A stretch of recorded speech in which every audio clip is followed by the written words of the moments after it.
Salam. Sekali lagi salam. Apa kabar pagi ini Bapak Ibu sekalian? Kayaknya kurang semangat ya. Saya tanya sekali lagi, apa kabar semua? Puji Tuhan. Bapak Ibu saudara sekalian yang dikasihi oleh Tuhan, harusnya sukacita Natal, damai Natal, semangat Natal itu harus terus ada di dalam hidup saya dan saudara. Bapak Ibu sekalian yang dikasihi oleh Tuhan, ini adalah minggu terakhir saya dan saudara ada di tahun ini, tahun 2024. Sebentar lagi kita akan beranjak dan meninggalkan tahun ini. Oleh karena itu Bapak Ibu saudara sekalian, saya mengajak kita semua dengan kesempatan yang ada di tahun ini. Mari kita lakukan sesuatu yang menyenangkan hati Tuhan. Mari kita berbuat sesuatu yang menyukakan hati Tuhan. Supaya kalau saya dan saudara beranjak memasuki tahun baru, ada hal-hal yang luar biasa yang saya dan saudara lakukan di tahun ini. Amin. Amin. Bapak Ibu sekalian yang dikasihi oleh Tuhan, pagi hari ini senang saya mengajak kita sama-sama belajar firman Tuhan dari Injil Matius. Injil Matius pasal yang pertama ayat 16 hingga ayat yang ke-25. Injil Matius pasal yang pertama ayat 16 hingga ayat yang ke-25.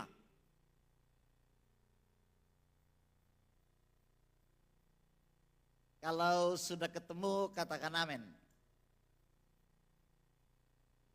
Bapak Ibu baca ayat yang ke-16, kita bergantian hingga ayat yang ke-25. Perikopnya silsilah Yesus Kristus. Ayat 16, Yakub memperanakan Yusuf suami Maria yang melahirkan Yesus yang disebut Kristus.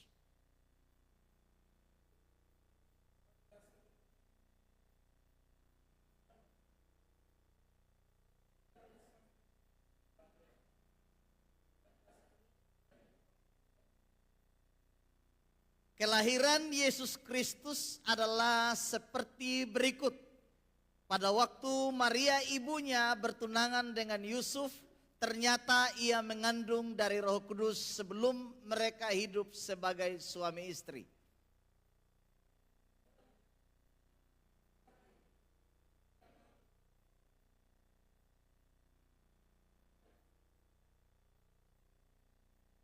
Tetapi ketika ia mempertimbangkan maksud itu, malaikat Tuhan nampak kepadanya dalam mimpi dan berkata, Yusuf anak Daud, janganlah engkau takut mengambil Maria sebagai istrimu, sebab anak yang di dalam kandungannya adalah dari Roh Kudus.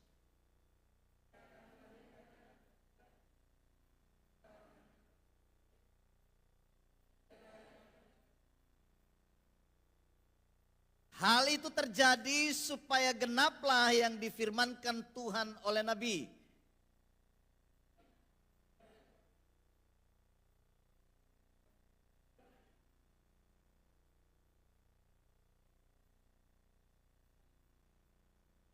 Sesudah bangun dari tidurnya, Yusuf berbuat seperti yang diperintahkan malaikat Tuhan itu kepadanya.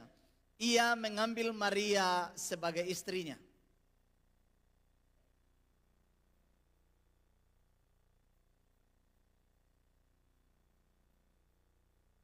Amin buat pembacaan firman Tuhan ini. Bapak Ibu saudara-saudara sekalian yang dikasihi oleh Tuhan, saya kasih tema sederhana dari firman Tuhan ini. Jangan menolak juru selamat. Jangan menolak Yesus.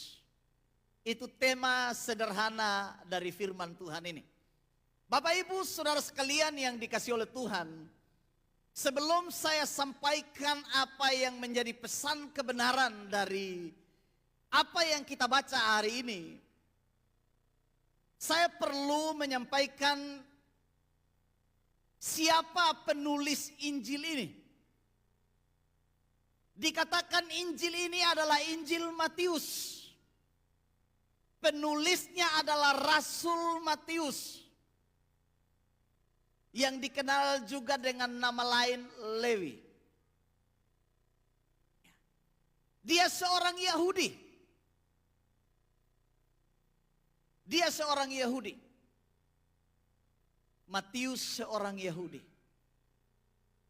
Pekerjaannya dulu pemungut cukai atau penagih pajak. Tapi dia dipanggil oleh Tuhan menjadi rasulnya, menjadi muridnya. Dia dipakai oleh Tuhan menjadi alat di dalam tangannya. Untuk menjadi saksi Tuhan. Dari seorang penagih pajak, pegawai pajak Romawi. Ia diubah Tuhan, ia dipakai Tuhan menjadi alat di dalam tangannya. Makanya dengan kemampuan yang ada pada Matius, kemampuan menulis yang ada pada Matius, ia menulis kitab Matius atau Injil Matius. Dan oleh kesaksiannya saya dan saudara memahami, mengerti apa yang menjadi isi dari catatan Matius bagi saya dan saudara. Matius adalah saksi mata dari kehidupan Kristus, dari kehidupan Yesus. Ia hidup bersama dengan Yesus selama beberapa tahun menjadi muridnya. Jadi apa yang disampaikannya, apa yang ditulisnya adalah sebuah kebenaran yang dibangun atau yang ditulis berdasarkan apa yang ia alami bersama dengan Yesus. Apa yang ia tahu, yang ia kenal, yang ia dapatkan dari Yesus selama ia bersama-sama dengan Tuhan Yesus. Bapak Ibu Saudara sekalian yang dikasihi oleh Tuhan, itu sebabnya di sini dalam tulisan Matius atau Injil Matius ini secara khusus Injil ini ditulis untuk orang-orang Yahudi. Untuk orang-orang Yahudi, baik yang sudah percaya Yesus ataupun yang belum percaya. Supaya mereka menjadi percaya kepada apa yang ditulis ini. Makanya Injil Matius ini adalah Injil yang bersifat penginjilan. Menyampaikan kabar baik, menyampaikan Injil kepada semua orang. Bapak Ibu Saudara sekalian yang dikasihi oleh Tuhan, Matius menulis tentang Kristus. Sesuatu yang ajaib dan luar biasa. Kalau Bapak Ibu baca pasal 1 ayat 1 di sini dikatakan begini. Inilah silsilah Yesus Kristus anak Daud, anak Abraham. Bapak Ibu perhatikan di sini.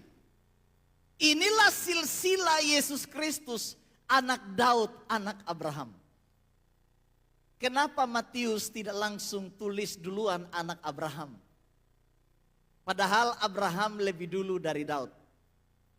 Tapi dia menulis anak Daud dulu, baru anak Abraham. Tentu di sini punya tujuan Bapak Ibu Saudara sekalian. Kita tahu bersama Daud adalah tokoh sentral dalam kerajaan Israel. Tokoh sentral bagi orang Yahudi. Raja bagi orang Israel. Itu sebabnya ketika Matius menulis tentang silsilah Yesus Kristus, ia memperkenalkan Yesus sebagai anak Daud. Yaitu anak raja. Jadi apa maksudnya? Apa maksudnya? Maksud dari Matius adalah ia hendak memperkenalkan Yesus sebagai raja bagi orang Israel, bagi semua orang, bagi saya dan saudara. Itu sebabnya ia memulai silsilahnya. Inilah Yesus Kristus, anak Daud.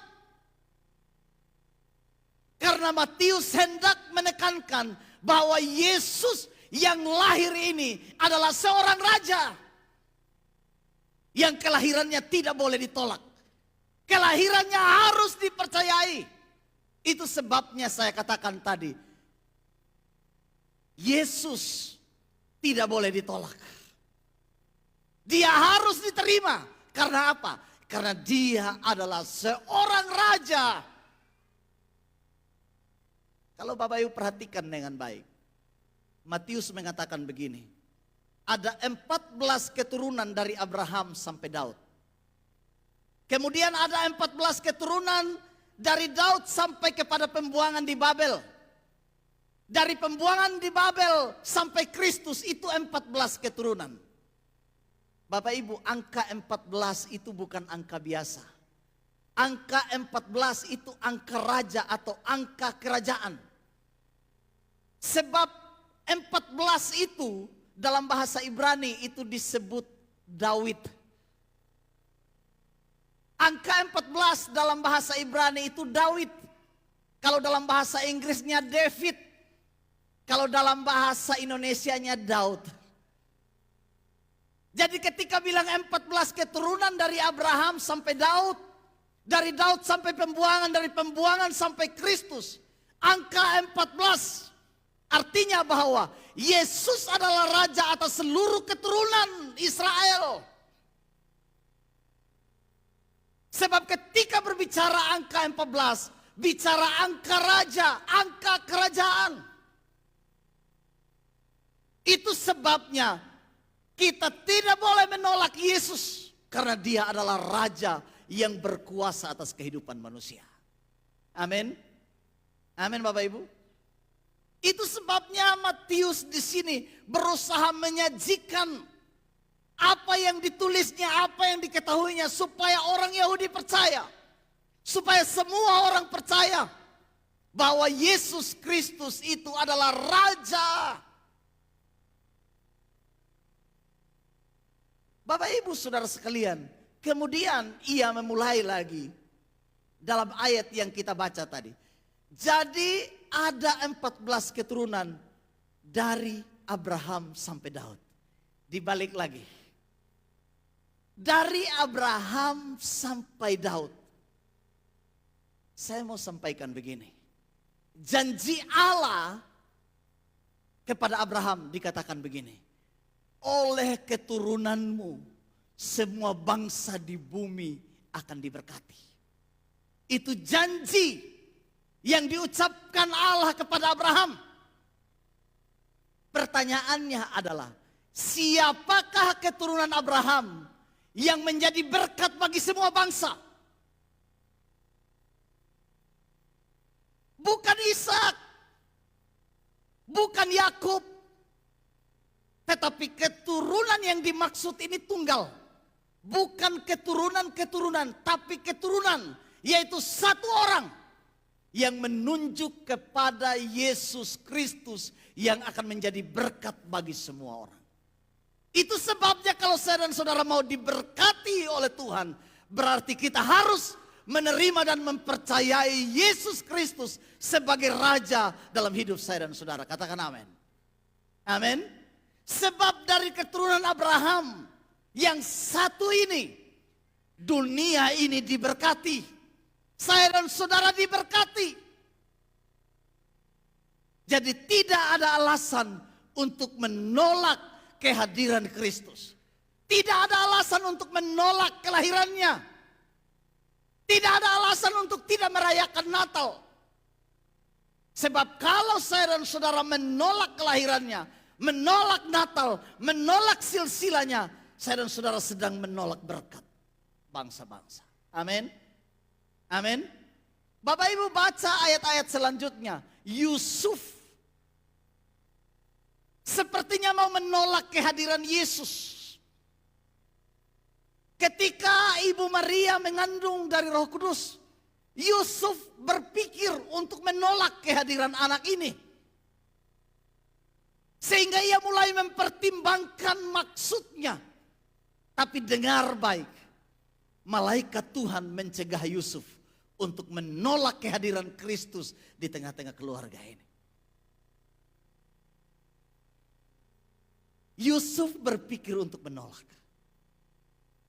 Tapi luar biasa malaikat Tuhan mencegahnya. Itu sebabnya tema tadi, jangan menolak kehadiran Kristus. Jangan menolak Yesus. Karena dia adalah raja segala raja bagi saya dan saudara. Yang menghadirkan berkat bagi semua orang. Bapak ibu saudara sekalian yang dikasih oleh Tuhan. Kemudian poin yang kedua. Mengapa saya dan saudara tidak boleh menolak Kristus atau tidak boleh menolak Yesus? Kalau kita baca di dalam ayat yang ke-20 dikatakan begini. Yusuf anak Daud, jangan engkau takut mengambil Maria sebagai istrimu. Sebab anak yang di dalam kandungannya adalah dari Roh Kudus. Roh Kudus itu roh Allah. Dan Roh Kudus itu Allah sendiri. Dan kalau benih Yesus Kristus itu adalah benih Roh Kudus, maka itu merupakan benih ilahi. Dan itu adalah Allah sendiri. Amin. Jangan menolak Yesus karena dia Allah. Amin. Amin Bapak Ibu. Banyak pengajaran yang mengatakan Yesus bukan Allah. Yesus bukan Tuhan. Tapi dengar hari ini. Kelahirannya menunjukkan bahwa dia Allah. Kelahirannya menunjukkan dia Allah. Tidak ada seorang kelahiran seorang anak manusia di mana ribuan bahkan jutaan malaikat bersorak dari sorga menyambut kelahirannya. Tidak ada. Kecuali Kristus.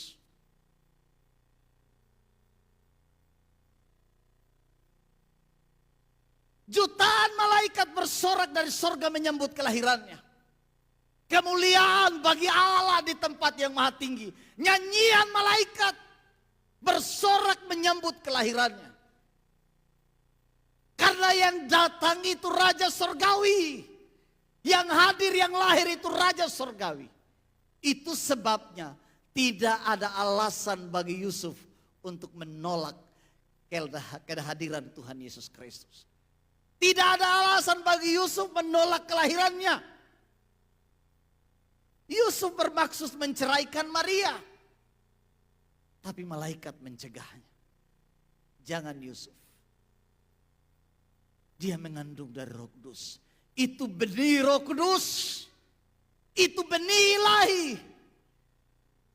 Itu Allah. Itu sebabnya Bapak Ibu Saudara sekalian.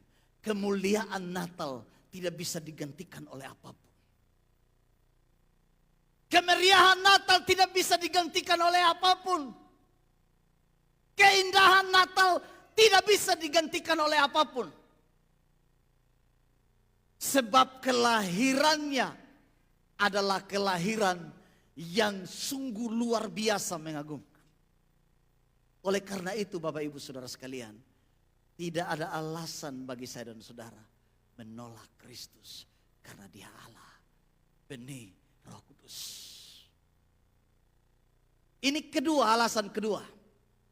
Kemudian Bapak Ibu Saudara sekalian, yang ketiga, kenapa kita tidak boleh menolak Kristus atau tidak boleh menolak kelahirannya? Ayat 21 dikatakan begini. Karena dialah yang akan menyelamatkan umatnya dari dosa mereka.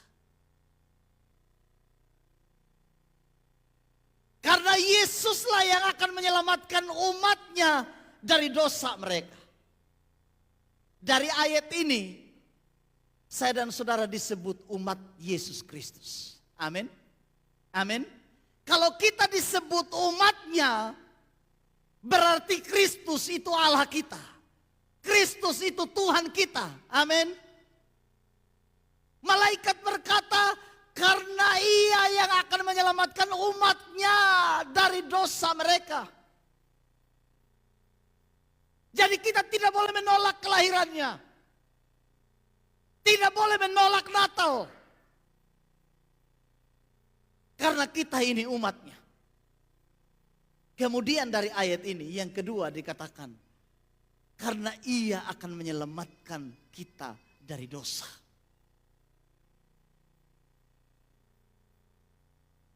Itu sebabnya Natal itu merupakan misi penyelamatan Allah. Amin. Amin. Misi penyelamatan. Dosa membuat saya dan saudara tidak berdaya. Dosa membuat kita tidak bisa menyelamatkan diri sendiri. Dosa membuat saya dan saudara kehilangan kemampuan. Dosa membuat saya dan saudara kehilangan kemuliaan Allah. Kehilangan semua yang baik dari hidup kita. Tapi Natal, Dia mengembalikan kemuliaan yang telah hilang itu. Amin. Amin. Sehingga oleh dosa tadi kita hampir tergelincir, berada di bawah musuh, di bawah tekanan, di bawah maut. Oleh kelahirannya, Dia datang, Dia tarik saya dan saudara. Misi penyelamatan. Makanya nama Yesus itu Bapak Ibu sekalian, berasal dari bahasa Ibrani, dari kata Yehosua, yang artinya Allah itu juru selamat. Allah itu juru selamat. Yang dibutuhkan dunia sekarang ini adalah juru selamat. Itu kebutuhan utama dunia. Saya dan saudara butuh juru selamat. Sebab kita tidak mampu menyelamatkan diri kita sendiri. Kita butuh juru selamat. Bapak Ibu saudara sekalian, akhir-akhir ini lagi viral bagaimana orang selfie di pinggir laut, terseret ombak, meninggal.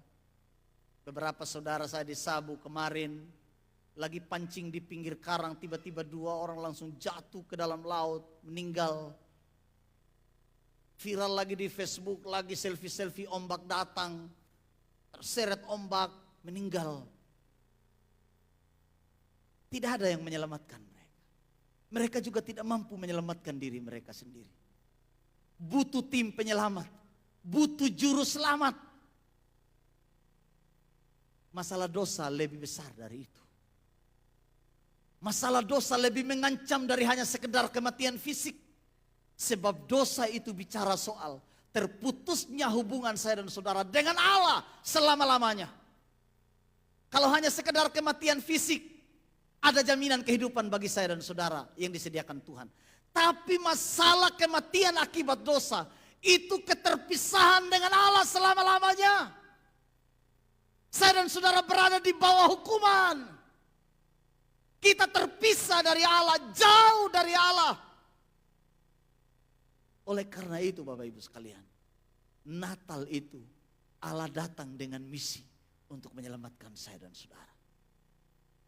Oleh karena itu kita butuh juru selamat. Bilang sama teman di samping kiri kanan, kamu butuh juru selamat. Ya. Butuh juru selamat Bapak Ibu sekalian, butuh juru selamat. Makanya jangan menolak Natal. Jangan menolak Yesus Kristus. Karena kita butuh juru selamat. Dosa ini penyakit yang paling mematikan. Saya sering ulang-ulang katakan, tidak ada dokter spesialis dosa. Belum ada. Universitas-universitas belum bisa menciptakan jurusan itu dokter spesialis dosa. Tidak ada. Memang ada jurusan konseling. Paling hanya konseling orang yang berdosa, orang yang bersalah, orang yang bermasalah dan lain sebagainya. Lahir sebagai psikolog atau apa, memberikan konselor. Bisa. Tapi masalah dosa tidak ada spesialis kecuali Yesus. yang mampu menyelesaikan masalah dosa. Oleh karena itu Bapak Ibu sekalian, ketika saya dan saudara ada di bawah tekanan dosa ini, datang kepada Yesus. Karena dia yang sanggup menyelamatkan saya dan saudara dari dosa. Jangan pakai alasan begini, Pak Pendeta susah saya berubah pendeta. Begini susah saya. Dari dulu begini sudah susah berubah. Saya sudah dari sana memang Pak Pendeta, dari sana memang. Bapak Ibu, kita semua memang dari sana. Kita semua memang dari sana. Alkitab katakan memang kita semua dari sana. Dari dosa memang, dari sononya memang. Tapi Kristus yang lahir itu mengubah kehidupan saya dan saudara. Yang dari sononya menjadi lebih baik di sini. Amin Bapak Ibu. Amin. Jadi jangan alasan untuk membela diri. Begitu suka kami Bapak, kalau orang sabu susah berubah misalnya. Begitu suka Bapak, kalau orang ngapu susah kita Bapak. Memang karakter sebegitu, tidak bisa lah Bapak. Tidak ada yang tidak bisa diubah oleh Tuhan. Amin. Amin. Tidak ada yang tidak bisa. Matius yang tulis ini penagih pajak. Pemungut cukai paling dibenci orang Yahudi. Mereka lihat pegawai pajak. Karena pegawai pajak Matius ini bekerja sama dengan penjajah Romawi. Menagih pajak di orang Yahudi, di saudaranya sendiri. Makanya penagih pajak dianggap pengkhianat negara. Pengkhianat negara. Bekerja bagi penjajah. Mencari untung bagi diri sendiri. Koruptor. Kayak Sakeus. Tapi dengar. Tuhan ubah mereka. Amin. Tuhan ubah. Jadi tidak ada yang tidak bisa berubah. Semua bisa berubah. Hei Pak Pendeta susah. Saya biasa mabok, biasa bikin kacau, biasa begini, susah berubah Pak Pendeta, susah. Saya sudah, bagaimana Pak Pendeta, susah sekali. Ya kalau sudah susah ya susah sudah. Kalau susah ya susah sudah. Bapak Ibu Saudara sekalian, Matius ini diubah Tuhan. Dan dia bersaksi tentang kebaikan Tuhan dengan menulis. Mungkin saya dan saudara tidak jago tulis, tapi minimal kita bisa bersaksi seperti Matius. Amin. Amin Bapak Ibu. Iya. Mungkin kita hanya modal omong, modal berkata-kata, modal menceritakan, suka menceritakan sesuatu. Belajar dari Matius. Matius punya modal ballpoint, dia bersaksi melalui Injil ini. Tapi saya dan saudara punya modal. Apalagi kan kita orang sabu, orang ngapu, suka cerita begitu. Maksudnya bukan cerita orang penama, maksudnya suka cerita, suka ceritalah begitu. Cerita tentang Yesus bagi orang lain, amin. Kita menjadi saksi, biar cerita kita menjadi cerita yang bermanfaat. Bersaksi. Saya punya Oma Meli. Pak Pendeta, kalau saya bersaksi itu saya open memang. Kalau tidak rajin ke gereja, saya langsung, kau rajin ke gereja. Selagi Tuhan masih kasih waktu. Kalau tidak, kau tahu toh, langsung begitu. Saya suka. Waktu Oma sharing dengan saya, Pak Pendeta saya ini suka bersaksi. Saya suka bersaksi. Kalau ada yang tidak mau ke gereja, saya suka bersaksi. Dong dengar atau tidak bukan urusan saya, yang penting saya sudah sampaikan. Betul Bapak Ibu. Kita menginjil itu, dong percaya atau tidak, orang lain percaya atau tidak, bukan urusan kita, itu urusan Roh Kudus. Yang penting kita bersaksi dulu, amin. Yang bawa jiwa ke gereja itu bukan kita, Roh Kudus yang gerakan. Tugas kita, Alkitab bilang bersaksi. Cerita saja dulu tentang Yesus, tentang kebaikan Tuhan bagi orang lain. Masalah mereka berubah atau tidak, itu urusan Roh Kudus dengan pribadi itu. Amin. Bapak Ibu Saudara sekalian, jadi di sini tidak ada yang tidak bisa diubah kalau masalah dosa.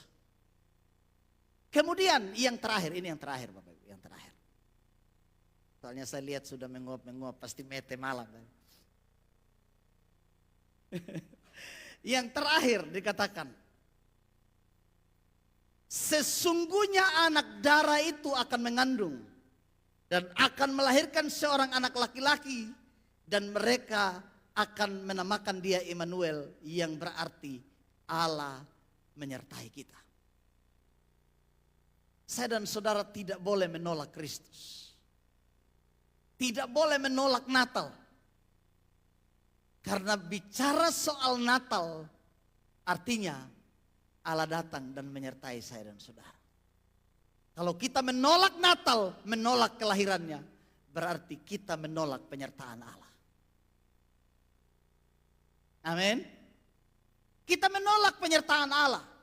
Saya sering ulang-ulang, banyak gereja yang tidak mau merayakan Natal. Ada gereja yang tidak merayakan Natal. Dengan alasan, ya kadang-kadang masuk akal, kadang-kadang tidak juga. Yang dirayakan hanya Paskah saja, kalau Natal tidak. Masih ingat khotbah saya minggu lalu? Bahwa inti pemberitaan Injil itu dua. Kelahiran Yesus, kematian dan kebangkitannya. Itu inti pemberitaan Injil, kata Paulus. Jadi kalau saya dan saudara hanya merayakan Paskah dan tidak merayakan Natal, menolak perayaan Natal, menolak kelahiran Kristus, berarti engkau menolak penyertaan Allah dalam hidup. Natal itu Allah datang beserta dengan saya dan saudara. Itu Natal. Hanya saja kalau kita jujur, Allah memang datang menyertai kita, tapi kadang-kadang kita tidak menyertai Allah, itu yang repot. Betul Bapak Ibu? Mungkin bahasanya sederhana.